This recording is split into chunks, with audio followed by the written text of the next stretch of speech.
I apologise that my technology has not been kind to me this morning, so I'm very pleased to be joining you. This is Harriet Baldwin here in the Parliament in Westminster. Thank you, Harriet. Thank you for having us. Great, and I think it would be wonderful to kick off the session, if that's okay with everybody. I'm very pleased to be welcoming our guests and to introduce some excellent panelists.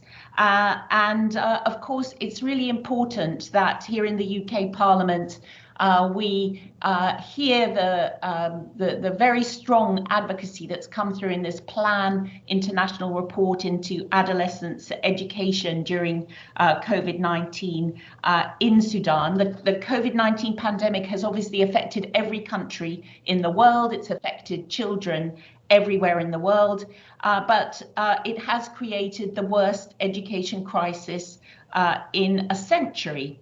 And over 94% of students have been affected by it. And at the peak of the pandemic in 2020, a shocking 1.6 billion students were taken out of the classroom, including in the UK. And that means that 1 in 7 children globally have missed more than 3/4 of their in-person learning since the start of the pandemic. Obviously, this has added another crisis on top of many pre-existing crises. An education emergency that has already resulted in high out-of-school rates has got much worse, and particularly adolescents and young people are affected by this global learning crisis. About 1/3 of boys and girls were unable to access remote learning altogether. Some 463 million young people. They often lack the necessary technological assets at home, and as a result, it's estimated that 100 million additional girls and boys will fall below the minimum proficiency level in reading. In the report, there's a specific case study on the situation in Sudan, and our colleagues in Sudan are still having conversations on how to address the current crisis. So this is such an important topic. I'm very pleased to introduce our first panelist this morning. We have Tsungai Mahumucha joining us. I hope I pronounced your name vaguely correctly. She's the International Programs Director at Plan International UK, and she's a highly experienced international programs expert with over 15 years of extensive experience in humanitarian and developmental programming. And she's led programs for multiple Plan International offices, delivering quality, child-focused and gender-transformative humanitarian and developmental programs in a complex operating environment characterized by a multi-layered, protracted crisis. And I want to give you the floor, Tsungai, to introduce yourself and speak about the report. Thank you so much, Harriet, for introducing me, and thank you for having us here as Plan International. You pronounce my name very well. I know sometimes it can be a tongue twister, but you got it right. Let me briefly talk about Plan International, very briefly as a way of introduction. So Plan International is a development and humanitarian organization working in about 71 countries globally. And Sudan happens to be one of those countries where we are operating. We are a rights-based organization dedicated to advancing children's rights and equality for girls. So basically, we work with children, young people, particularly girls and their families and communities. We focus on providing access to essential services, including child protection, inclusive quality education, healthcare, particularly sexual reproductive health rights, and economic security. In our humanitarian focus, we are there when disasters happen, providing emergency relief and supporting communities to recover and develop their resilience. We are also dedicated to improving girls' lives globally. So gender equality is actually at the center of everything we do, including here in the UK. So to address root causes of gender inequality, we engage in advocacy and influencing work, and to influence policy change and harmful cultural social norms, such as child marriage, female genital mutilation, among others. So our key driver is, enabling girls everywhere to build a better future. We value the participation of our program participants and our partners as active drivers for change. So they have a voice in the development arena where we respect them and we inspire a shared vision for us to achieve sustainable development. I think Harriet has summed up very well why we are here today. And I have colleagues. Let me acknowledge the presence of my plan colleagues who are with me here today, and also take the opportunity to introduce our panelists who are going to walk this journey together with me. I'm joined by Naila. Naila is the head of influencing at Plan International Sudan. And Naila has over 20 years of experience in leading and implementing high quality programs and influencing work in Sudan with expertise in education. During her numerous times as Plan Sudan's interim country director, she led the country program and operation in addressing critical internal and external development and humanitarian issues, including flood responses and also support for South Sudan returnees after the South-North division. I'm also joined by Sarah, who is Plan International Sudan's education program lead, and she previously was a technical advisor on child protection. She has over 15 years of experience in the field of education and child protection, as well as humanitarian response. We are also joined by Rim. Rim is a 24-year-old Sudanese from North Darfur State in Sudan. She's a physician, social activist, self-development trainer, and a mentor for the Global Center for Voluntary Training. She has volunteered for a number of programs that focus on community change. Let me also indicate to our audience today that you have an opportunity to ask questions, but as we progress, please feel free to stick any questions in the chat box. We'll be manning that so that we'll be able to respond. Let's move over now to watch a poem by Transform Education. Just quickly to say that this video poem called You Are Listening was made by our partners Transform Education, a coalition of youth advocates advancing gender, equality and education. It is the powerful call of the 20 million girls who may never return to school. We hope you will find it powerful as we do. Let's watch the poem now.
The girls have spoken. I cannot add or subtract.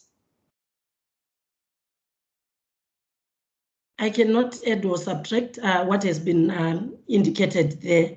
Now let me hand over to Naila and Sarah to walk us through the key findings of the research. Over to you. Good afternoon, Harriet, and all actually the member of the party of Parliamentarian Group and our Plan UK team.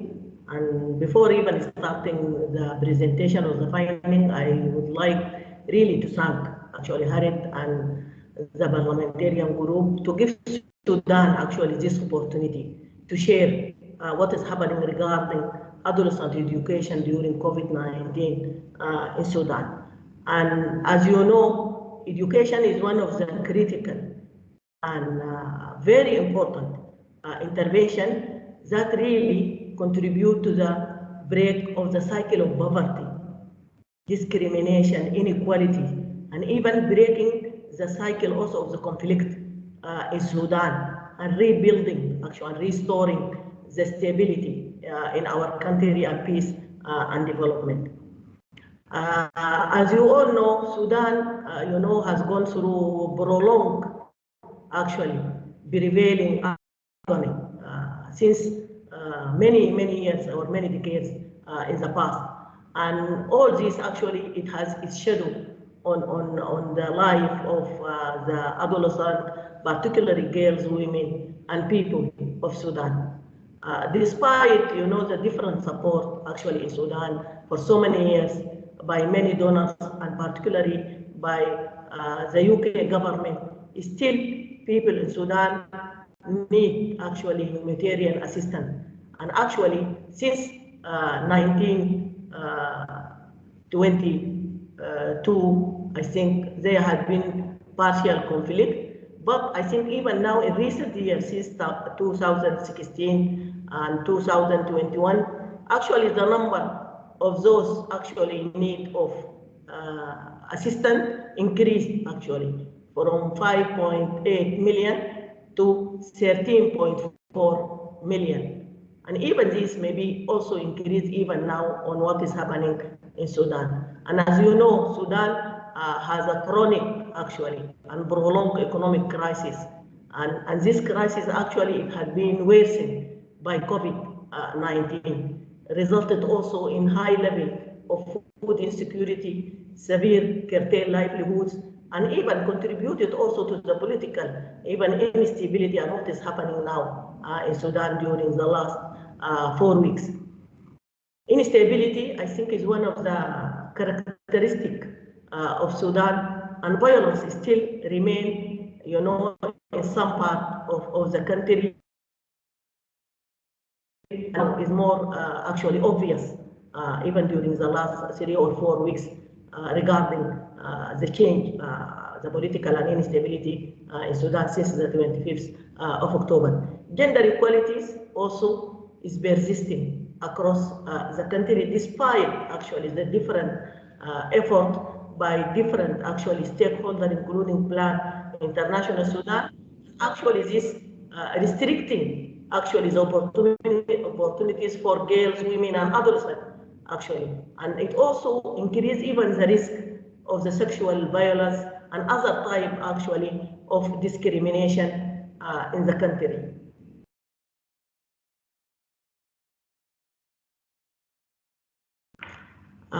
These all actually coupled by high rate actually of illiteracy.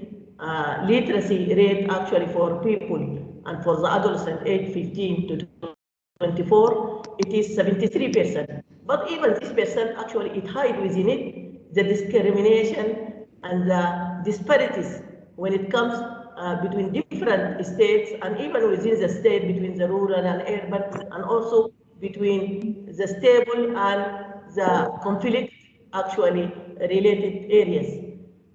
This also it has its shadow to the school enrollment. Secondary female actually net it is 31% from the population that supposed to be in the secondary school for the females. And also the school enrollment for secondary male, also it is not far from the female, it is also 32%. Going also to the other side, when we talk about the youth who has no actually opportunity or access to education, employment and training, you will find also the female stand at 46%, those who are actually not having an opportunity in education or employment or training. Compare that actually with the male, it is 20%. Network coverage, when we talk about distance education and remote learning for adolescents during the pandemic, still the coverage of the network, it is 47%. And that actually being covered by even the effectiveness and the efficiency of the infrastructure, plus also when we talk about the electricity, it is only the coverage is 57%. Even in Khartoum, actually electricity is, we experience even hours of cutoff during, so don't talk even about far to reach areas and states. Going also to COVID-19, when we talk about the compared cases actually during the research itself, so all the information actually demonstrate COVID, it did reach in Sudan, and actually it is even now start to come back again during the previous weeks. So the number of cases actually between 22 of January 2020 and 23 of November 2021, it is like 41,822. And the confirmed actually COVID-19 deaths per million, it is like 3,103. And when we talk also about the effect of COVID-19 when it comes to the functionality of a school, actually the length of a school closure, actually it varies between like 15 weeks to 7 weeks. That putting in mind there is a full weeks actually of closure between March 2020 and March 2021, going even to the partial also weeks, it is about 7 weeks. This is actually even more actually effect on the continuity of the adolescent people and the adolescent youth, particularly girls, in order to have the opportunity to have like remote education during the COVID pandemic. When we look also deeper for the research finding, actually the research finding focus on 3 areas. There is area which focus on the accessibility, to what extent actually the adolescent and those on poor communities in rural areas, that they were unable to access actually education from their homes. All the finding actually showed and demonstrated that there is big share of those adolescents, 84% who had no contact with their school during the lockdown. So that means there is disconnection between the student and the adolescent and between them and their school. The research also demonstrated that like more than 81% adolescents were not able to learn on an electronic device, which is include computer, phone, and tablets during the school closure because of COVID-19. In addition to that, even for the accessibility to have computer, phones, and tablets, as you know, education, even in the normal situation in Sudan, it is already actually suffered from the lack of the basic teaching, tools and means. So when we talk about computer, also the accessibility for the majority of the poor adolescents, it is not actually there. The other core also area of finding based on the research, that there is 3/4, that means like 82% of the teachers were unable actually to teach remotely during the lockdown due to their own circumstances and even their own capacity, because most of them also, they haven't even been trained on how, to teach and to let the student or the adolescent learn distantly, plus other actually teaching, learning, and their training.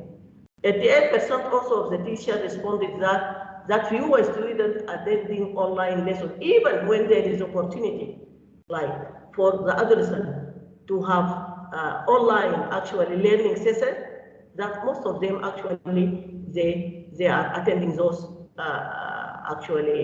lessons compared with pre-pandemic school-based lessons.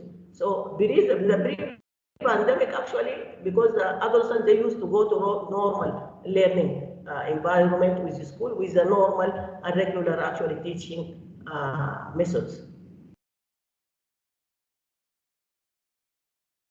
The other area, it is about the home environment. To what extent actually the home environment that is conducive to learning, with adolescents feeling easily distracted and limited in study time. So this is also one of the core findings that actually the research picked out, which demonstrated by more than half actually of the parents did not feel, which is like 55%, did not feel that they are able to support actually their children in learning due to the believing they lack the necessary or ability actually or knowledge. Because as you know, we talked about literacy and we talked about illiteracy. So most of those parents that we expect actually them to support their children in the remote learning, so they didn't even have the literacy, the basic literacy skills in order to support their adolescents or their children. The research also actually reaffirmed that half of the adolescents was not able to concentrate when studying at home, which is like 58%.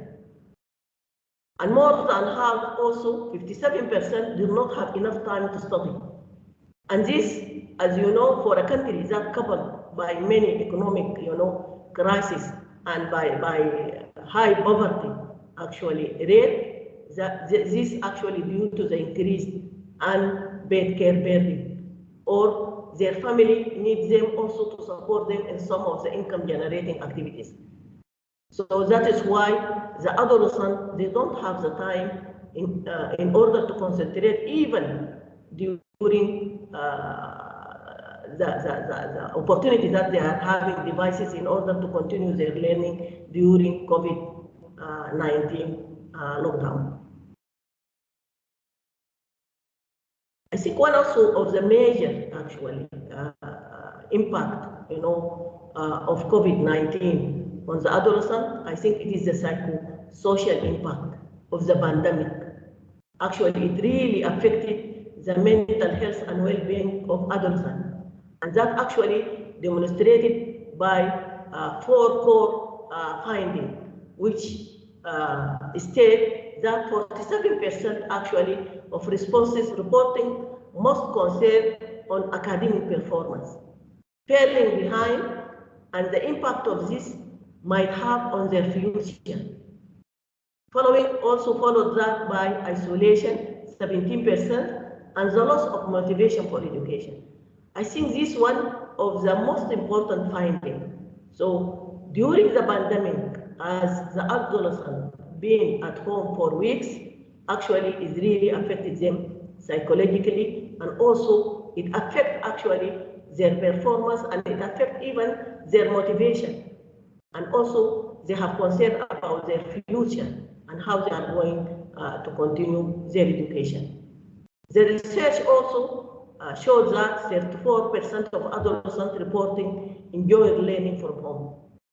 34, it is not a bad percentage, but if we look to the other side of the picture, we will find that 63 on the other side of the picture, that they are concerned and that they don't even have time, as I said, to concentrate in order to follow even the online or the remote learning away from their school. 28% also were motivated to learn remotely, which is like a small percentage.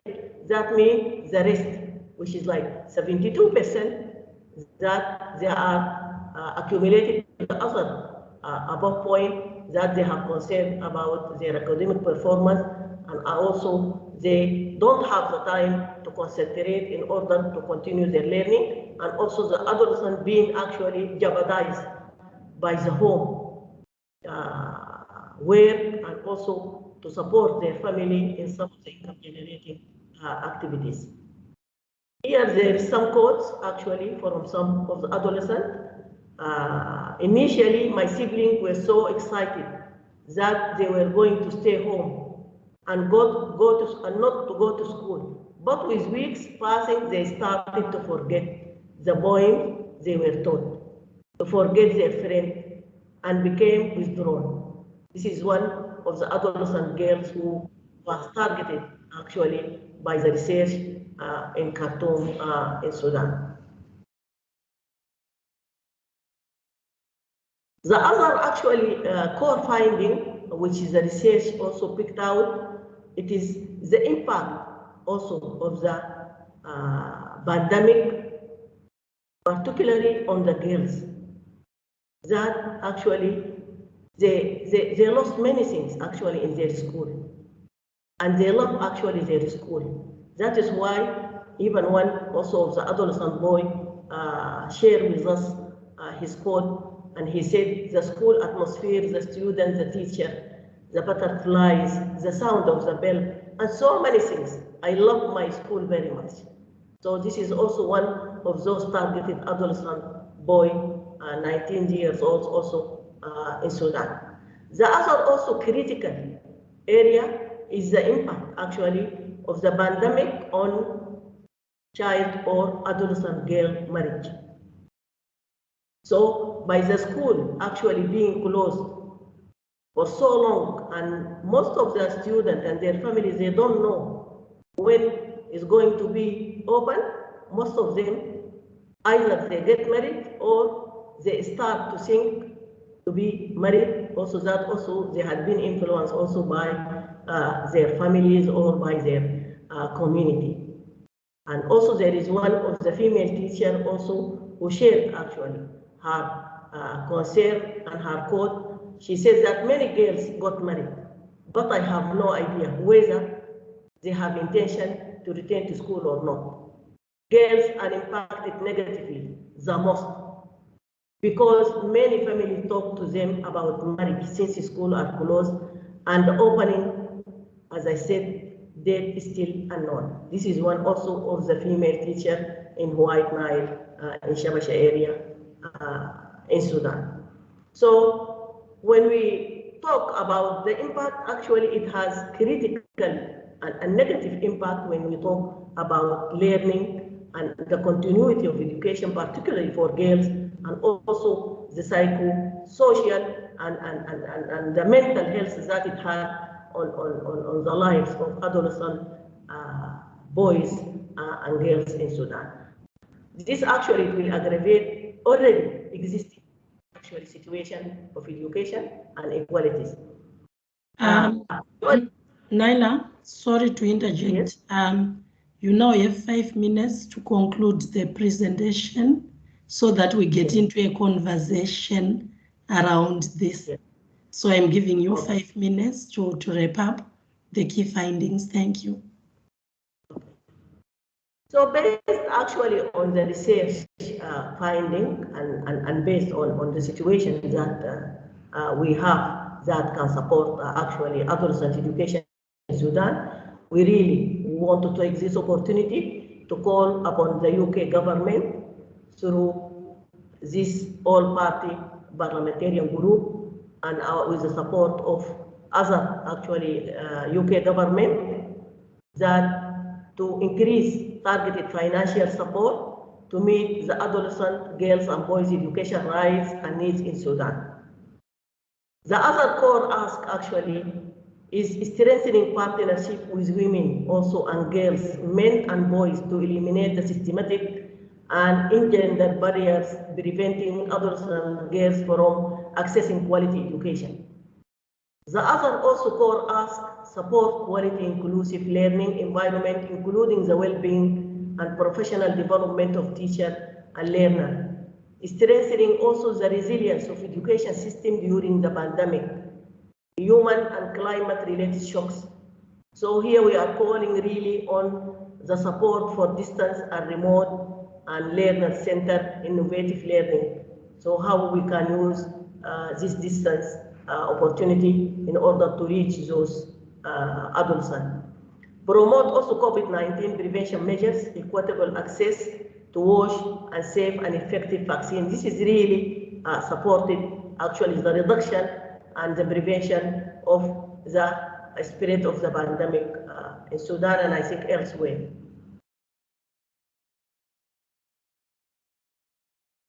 The other also core area provided actually the existing situation that we want also to confirm the bulk of debt relief for Sudan. It's outside of the ODA budget, maintaining spending level and targeting them towards programs that really support girls and women, including girls' education, focusing also on the adolescent.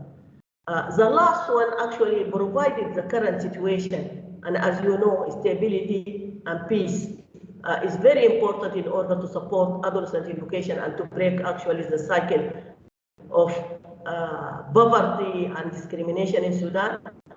We really want the UK government to continue to use its diplomatic channels to push for restoration of the civilian-led transitional government, to urge all parties to refrain from the use of violence and maintain respect of human rights, including the right to peaceful assembly and freedom of expression. So this really will push our direction to support adolescent education and also to support actually peace and stability and development in Sudan. Thank you very much. Thank you so much, Naila, for that very comprehensive presentation. Now I would want us to get into a conversation reflecting on this particular presentation. I will start with you, Sarah. So this research was completed earlier this year. Please, can you explain how much progress has been made in supporting girls and boys to return to education and continue their learning? Thank you and good afternoon for all of you. And actually, yes, it is a long time since this research, and there is many efforts in Sudan to deal with, this gap in education, especially for adolescent girls. In Sudan, the humanitarian response plan for 2021 is focusing on in many objectives that improve access, enabling improved access for children and youth to quality education. This is by providing, support for student education through improving, improving the school facilities, and also providing material and learning and education supplies, and also support teacher professional development for teacher, especially in emergency situation, as well as dealing with COVID. Also, there is many efforts in this response to improve the education and environment through providing activities to improve the sanitation in the school, providing water and sanitation, wash latrines facilities, considering gender responsive facilities and providing water, and also providing material supplies to promote sanitation and hygiene in schools. Also, it focuses also the response plan on promoting the community involvement and participation in education through training and support school management and PTAs, parent and teacher association, and train them on COVID prevention, and support them in improving their management of the school, and also improve their role in raising the awareness of the community to get their children back to school. And also in Sudan, with supporting Ministry of Education to have protocol for a safe reopening of school after when the school are reopened. And also many teachers were trained on this safe reopening of schools. Also, there is many efforts in Sudan regarding recently we education actors, they work with the Ministry of Education to finalize the girls education strategy for 5 years, coming 5 years, to because there is many, as you know, there is many barrier for girls to fulfill their rights to education, and this is focus strategy. Also, there is a strategy to improve the nomadic education, new strategy and policy for nomadic people education, because these are most vulnerable girls and in Sudan who are out of school. And also there is also effort to improve the education information management system to include the most vulnerable group, like refugees and IDPs, and because they are out of the education information system. So this is like summarized on the efforts right now, but still we cannot say even for the there is still gaps, but however it is a step to improve the situation. Thank you. Thank you so much, Sarah. Conscious of time, I would like to give this opportunity to Rim to hear from her. Rim, coming to you, can you share reflections on the research findings, but also on the impact that COVID-19 has had on women and girls who, as we know, have borne the disproportionate impact of the pandemic around the world? You're muted. Okay. Hey everyone. Good morning. I'm Reem. And regarding the answer to your question, during the period of the quarantine and the social distancing due to COVID-19 pandemic, this has affected women and girls in Sudan significantly because many restrictions and pressures were imposed on women. And this created a communication gap and has stopped the ability to build bridges of trust between girls and women. Also, with the closure of schools and lack of internet access and the difficulties for remote education, this has disrupted the educational process and stopped all the social activities, workshops, and training courses, programs planned by the community and the community activists. This all coupled with the economic pressures have increased the rates of domestic violence, and this has been made worse because the psychological status and the mental status of women and girls with the home quarantine and the difficulties of accessing the health services and psychological support centers had affected the majority of women. With difficulties of doing their daily works, they faced many hardship times with the family economies deteriorated greatly with suspension of courts except for children referral. This has had a significant impact on the women and girls, preventing them from reaching the justice with different form of justice because they are facing exaggerated crisis of gender inequality and domestic violence, and economical situation got worse. The impact was on most of the vulnerable groups of the community, and because they were not able to reach the areas of provision of services and the need of implementation for projects by civil society organizations was increasing. At the same time, it was difficult for them to implement the projects that they were supposed to implement them because of the quarantine. Women also has been affected mostly because they form the biggest proportion of the society, especially those who work in the health field, and this has influenced the economy of families and reduced the provision of health care to family members.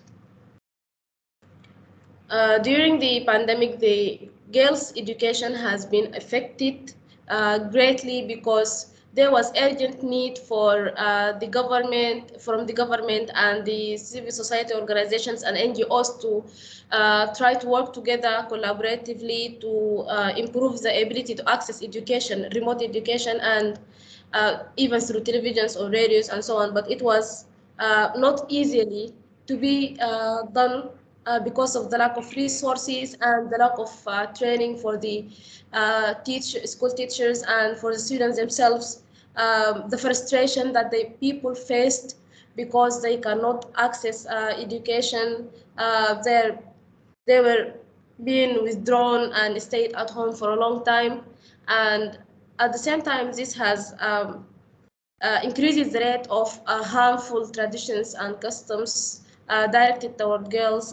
Most of them got married. Most of them stayed at home to work and do the household and taking care of their families, working hard part-time jobs in order to provide some money for the family and to be able to feed themselves. With all these difficulties, the rates of violence has increased, especially because we are in Darfur and it's an area of war and ongoing conflicts. So the situation has been deteriorating in a bad way after the COVID-19 pandemic.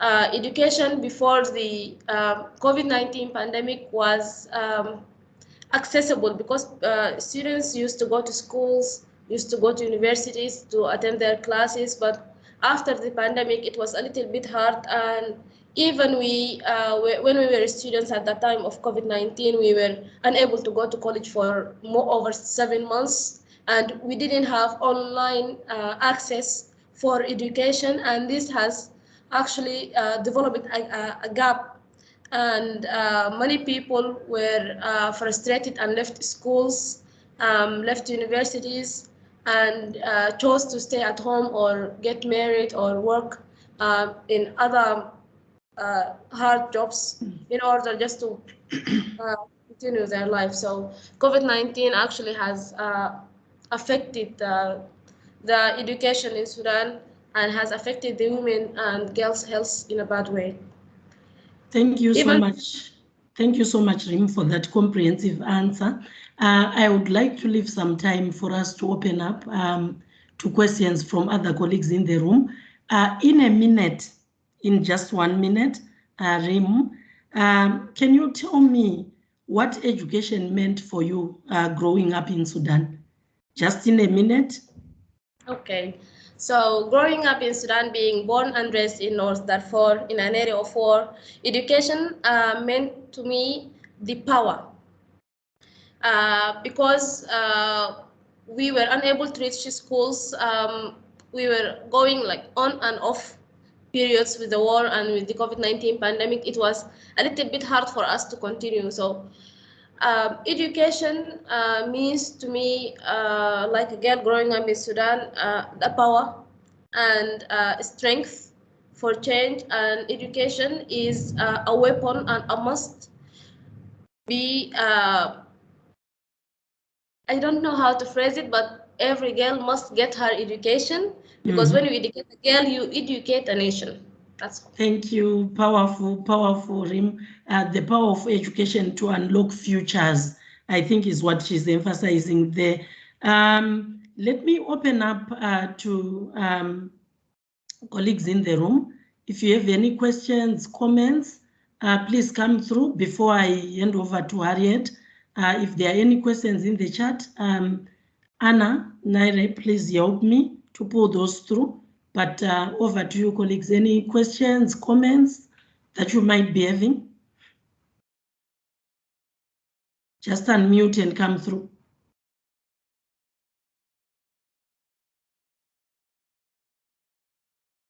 Okay. It seems as if... sorry, Sangai. I think someone's just typing a question in the chat, but there hasn't been anything so far. Okay. Good. Maybe at this point in time, you know, we can keep those questions coming. We can respond through email. Would really love to see them and those reactions, because they are very important in terms of guiding our work. I see one question there. Or is it a comment? It's from either senders. It says, thanks for the presentations. Interesting to hear more from Salim about violence in and around schools and the impact on education. Thank you so much. I think this is directed to you, Rim. People are glad to hear you telling the stories from the closest point of impact around what was happening in schools. Let me hand over to Harriet to conclude this session for us. Thank you so much. Over to you. Thank you very much, Tsungai. And I think that the testimony that we've heard today and the presentations that we've seen have been very, very powerful. I think what I would like to do in concluding this, to thank all of you for your advocacy and to thank all of the delivery partners for the projects that they are delivering in Sudan. I know that the government minister who is responsible for the relationship with Sudan has visited recently, and I know that under previous administrations here in the UK, the importance of working with partners in Sudan has been increasing. And despite the fact that the UK has reduced the overall overseas development assistance budget, that has not affected any of the UK programming in Sudan, because we think it's so important to work with you as partners. That has been an increasing area of focus. And in terms of the last 5 years, over 1.2 million people in Sudan have been reached with humanitarian assistance through food aid, cash and vouchers. Over 600,000 children under 5 and women of childbearing age and adolescent girls have been reached through nutrition-related interventions, and nearly 2 million people have been helped with access to clean water. So that's just to give an example of some of the work that's been done with the assistance from the British taxpayer.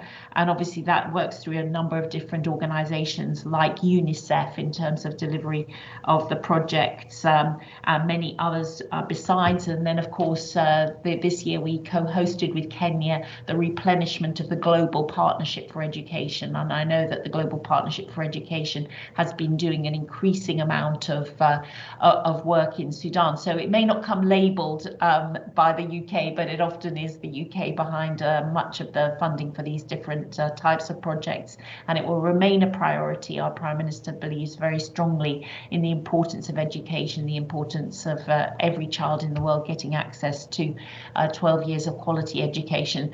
But I think the presentations today have just made such a strong point and such a powerful point about the importance of education, about the impact that it's had on adolescents in Sudan, and just the need for that continued focus. And I'm sure that all of the people on this call will be part of the work that we all do to advocate for continued investment in this area, because it is crucial to achieving so many of the Sustainable Development Goals. It's been wonderful to have you on the call today, and thank you all very much for taking part. Thank you, Harriet. Thank you, everyone. Thank you very much. Good luck. Thank you. Bye-bye. Thank you. Thank you.